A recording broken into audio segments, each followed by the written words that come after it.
Seres humanos que acompanham o Planeta Podcast, temos um recado para vocês.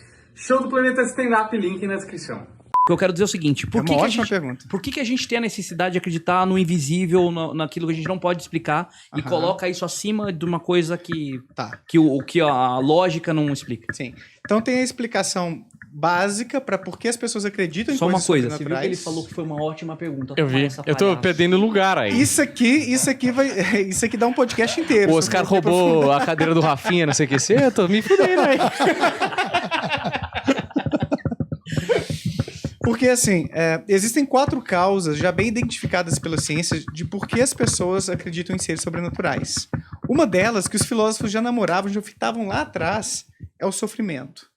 Então, pessoas que têm uma condição de vida mais sofrida, em países onde há mais desigualdade social, por exemplo, as pessoas oram muito mais. Tem estudos mostrando isso da psicologia.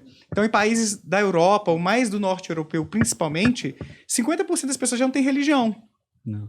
Então, a secularização desses países é muito grande porque lá existem melhores condições econômicas, educacionais, de saúde. Então, o sofrimento é um dos principais motores da fé. Você vai orar, você vai buscar uma ajuda espiritual quando você está sofrido, né? Você está passando por uma adversidade e quer a ajuda dos seres espirituais, né, para solucionar aquilo. Por isso que Deus é brasileiro, então. Podia ser por isso que a fé é forte aqui também, né? Sim. Existem outras causas. Outra delas é a herança cultural. Então, se você nasce numa família espírita, e eu acho que não foi o caso do Eduardo, né? Mas é mais provável que você se torne espírita. Então, eu tenho muitos conhecidos espíritas que nasceram em famílias espíritas. Eu nasci numa família católica e fui católico até os 15 anos. Então, você herda muito as crenças, valores, Eu nasci numa família católica, mas eu era um moleque retardado. Até eu conhecer o espiritismo, eu era um moleque embaçado. Só bebia. Ele tá conseguindo operar ali os Twitter, mexendo no WhatsApp ao mesmo tempo? Ele é assim, ele é multitarefa. Ele é multitarefa, E existe um mecanismo também que é a intuição. Eu sei que o Eduardo usa muito intuição, então entra um pouquinho aí. A nossa intuição, na psicologia cognitiva, intuição é o quê? É qualquer pensamento nosso que é mais ou menos automático, que não exige um planejamento, um processamento mais custoso, energético, né, do ponto de vista cognitivo, para a gente chegar a uma decisão, por exemplo, ou uma conclusão. A gente está dirigindo ali, depois que a gente já domina a habilidade, você não tem que ficar pensando, vou passar a quarta, eu tenho que apertar aqui primeiro. É automático. Você não questiona, então. Não questiona, é uma coisa que vem natural, sem você pensar, sem gastar muito recurso cognitivo. Nem percebe, exato. E vários pensamentos nossos são intuitivos nesse sentido. Eles vêm sem a gente ter muito controle. E eu assisti aquele episódio de vocês, eu lembro de você falar um pouquinho disso, né? É tipo uma tela mental, vinham as ideias. Desse jeito, hein, eu falei, eu tenho que conhecer o Eduardo pra tentar, né, sacar qual é que é, velho. Bom, tá certo. Você vai cortou o Netflix da nessa, né? Não pagou o Netflix. E o que acontece? Não, o meu mentor mandou eu assistir só um vídeo seu no caminho. Que é um vídeo que você fala, que você conversa com uma moça lá que os fenômenos mediúnicos podem não ser, tipo, uma coisa tão ruim, tá ligado? Pode ser uma loucura, só que uma loucura que não faz mal pra Letícia pessoa. Albinhana deve ser. Não, exato, eu vou chegar lá ainda. Mas antes de chegar na Letícia e falar dessas experiências anômalas, o pensamento intuitivo, ele tá por trás de boa parte das crenças religiosas. Vamos pensar assim, ó, vários microfones por aqui, uma cervejinha gostosa, esse televisor, câmeras, isso tudo foi fabricado por nós. São produtos complexos que servem a certas funções e a gente fabricou isso tudo. Como a gente está familiarizado com vários objetos produzidos pelo ser humano, fica intuitivo, fica fácil quando a gente se pergunta por que a gente existe? Pensar que a gente foi criado também por um ser complexo e inteligente, né? Mais do que nós, obviamente. Se nós somos o produto, né? A criação. Então, várias crenças religiosas da criação, por exemplo, de que tudo tem uma finalidade, isso é chamado teleologia, que tudo existe para um fim. Só que aí Darwin meio que veio e colocou ali será, né? Que tem uma finalidade, evolução e tudo. Tem um lance do design inteligente também. Exato. Então existem várias intuições nossas que vão nascendo e dando forma a essas crenças religiosas. Então o pensamento intuitivo, quem tem um raciocínio mais intuitivo, e talvez, eu não estou te diagnosticando nem nada, mas talvez o Eduardo seja um cara que tenha um raciocínio intuitivo muito mais forte que a gente aqui. Daí, isso abre mais margem para acreditar em coisas sobrenaturais, em seres sobrenaturais. Porque o ateu e o agnóstico, de acordo com algumas pesquisas, eles são mais propensos a questionar, a fazer assim, pô, será que é isso mesmo? a minha intuição diz isso, mas eu posso estar enganado. Eu já ouvi lá o Drauzio Varela, o Pirula falando tal coisa, Bibi Bailas. Então, o ateu e o agnóstico, de acordo com algumas pesquisas da psicologia, não confiam tanto em suas intuições. E quem é mais religioso tende a confiar um pouco mais nessas intuições. E aí, por aí vai, né? Aí são algumas questões. Se eu sou um cara incrível, então. Agora isso, né?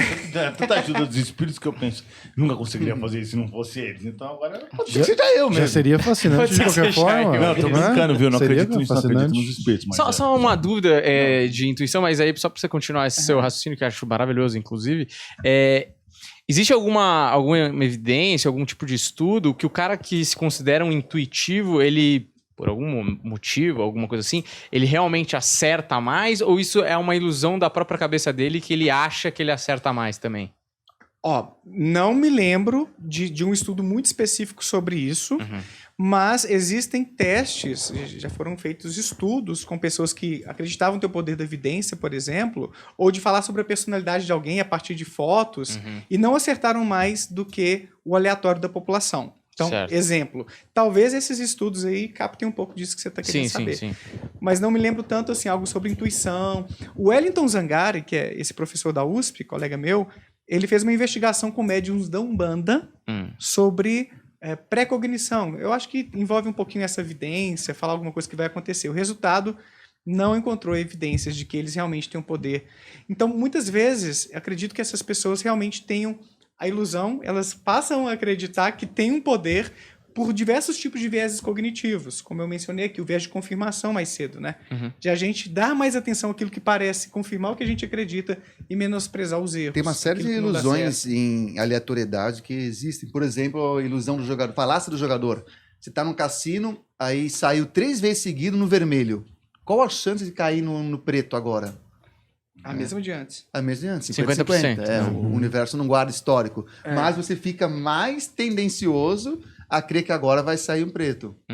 Agora, existem também, aí para complementar a pergunta que você me fez, os casos das experiências anômalas, que são essas que eu tive algumas, já mencionei, o Eduardo já teve algumas, o Nicolas também, vocês eu não sei, né? Puta, eu sou o único que não tive nenhuma experiência da hora, velho. Nada, zero. Bosta, viu? Não, essa foi a mais próxima que eu cheguei. Porque são várias as causas possíveis para alguém ter uma experiência de ver um espírito, de ouvir um espírito, ou um demônio, alguma coisa do tipo. A mais comum delas, na verdade, 2 muito comuns, são as experiências que eu tinha mencionado antes, relacionadas ao sono, que são as alucinações hipnagógicas e hipnopômpicas. É quando o nosso cérebro meio que confunde o estar acordado com o estar dormindo, e alguns elementos dos sonhos acabam invadindo a sua visão ou sua audição quando você está ali naquele despertar, por exemplo. Eu já vi um menininho abaixando para debaixo da minha cama, já vi um cachorro no chão do quarto que depois de 5 segundos apareceu, umas letras vermelhas flutuantes, assim, ó. Não sei o que Eduardo pensa disso, mas na psiquiatria, psicologia... Mas isso pode ser uma constante? Porque pode ser um lapso. Você viu o menininho e aí parou de ver. Mas isso pode virar um negócio... Pode. É isso que eu queria. A Letícia Alminhana, que eu entrevistei, que é pesquisadora sobre esse tema também, eu acho que o Eduardo viu a entrevista que ela me concedeu. Ela comenta o seguinte: existem alguns traços de personalidade que são relacionados com esses tipos de experiências. Algumas pessoas são mais propensas a ter essas experiências por esses traços de personalidade. Assim como hipnose, por exemplo, quando faz aquele lance... Sugestionabilidade, sim. O Nicolas manja muito isso aí, depois pode complementar, inclusive. O traço que ela tem estudado é o da esquizotipia. A esquizotipia é um traço que envolve, entre outras coisas, crenças estranhas, experiências meio esquisitas que não são muito típicas. Tipo, nossa, parece que é um arzinho subindo assim pelo meu tronco e tal. Intuições estranhas, telepatia. Essas crenças no paranormal. Pessoas que têm esse traço de esquizotipia mais alto tendem a ter essas experiências assim mais do que a população em geral. Então, essas pessoas são mais propensas a ter essas experiências. Saiu um estudo, eu acho que na Inglaterra, no passado. Inclusive, eu acho que desde criança, algumas dessas pessoas já têm essas experiências de um amigo imaginário que parece muito mais real, que a absorção é um outro traço, que é quando a sua imaginação é tão fértil que aquilo parece muito real.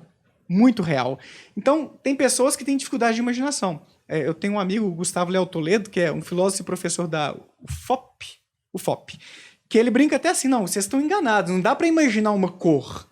Eu imagino, eu me lembro das coisas, mas não é colorido, não é...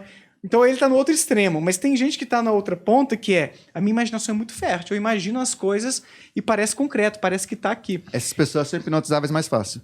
Inclusive auto-hipnotizáveis, com meditação, mais propensas a vivenciar essas experiências. Que esse traço de extroversão, quando mais forte, né, é a pessoa que devaneia muito, tem uma fantasia assim muito...